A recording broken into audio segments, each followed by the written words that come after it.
یو شمېر اهل هنود هیوادوال چې د اسلامي امارت واکمنېدو سره سم له هیواده وتلي وو د وروستیو کې بیرته هیواد ته راستانه شوي. تازه له هندوستانه راستون شوی منجیت لمبا ننګرهار کې د تیر په څېر خپل عادي ژوند پیل کړی او خپل پخواني کار ته ستون شوی.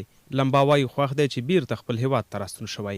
دی له نورو اهل هنود هم غواړي چې هیواد ته راشي او خپل کاروبار ته دوام ورکړي. نو موږ غواړو چې دغه موږ بعضې خلک چې تللي دي بیرته خپل وطن ته راتلی شي، خپل وطن کې سوله ده، خپل وطن کې خپل تجارت د موخې ته بوځي، خپل کاروبار دی وکړي، خپل هغه سیستمونه چې دي هغه باید بیرته موخې ته لاړ شي، خپل کورونو ته، خپل هغه جایدادونو ته، خپل دوکانونو ته، خپل کاروبار ته، تجارت ته بیرته باید ستون شي.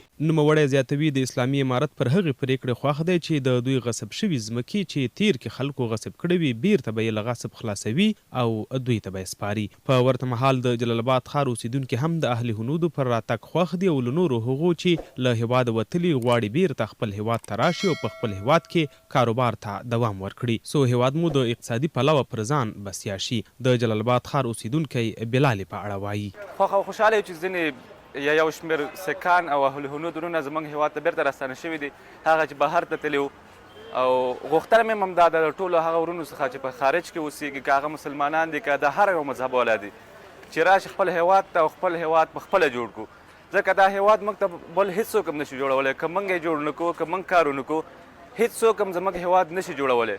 ضرورت لري موږ ته، موږ باید خپل ملک په خپله جوړ کړو. د جلال آباد ښار د کسبګرو او هټیوالو خونې رئیس باز محمد ځوانمل د اهل هنودو هیوادوالو پر راتګ خوښي وښوده او دوی ته یې د هر ډول همکارۍ ډاډ څرګند کړ. نوموړي له هغو سوداګرو او پانګوالو وغوښتل د دې پر ځای چې په نورو هیوادونو کې پانګونه کوي خپل هیواد کې دې پانګونه وکړي څو هیواد مو د نورو له احتیاجه خلاص شي. نوموړی وایي په دې ورځو کې څه اهل هنود وروڼه خپل هیواد ته راستانه شو تر څو دلته سرمایه ګذاري وکړي او خپل هغه کاروبار بیرته شروع کړي.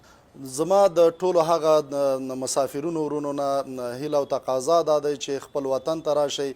دغه وطن مونږ او تاسو ته اړتیا لري تر څو دغه هیواد مونږ او تاسو خپله جوړ نه کړو. د بهرنیو په تمه باید کینونو هیواد مو خپل دی او خپله باید جوړ کړو. د جلال آباد ښار اوسیدونکي له اسلامي امارته غواړي چې راستانه شوي هیوادوالو ته کاري فرصتونه زیات کړي څو دې ته اړ نشي چې بیرته هیواد پرېږدي.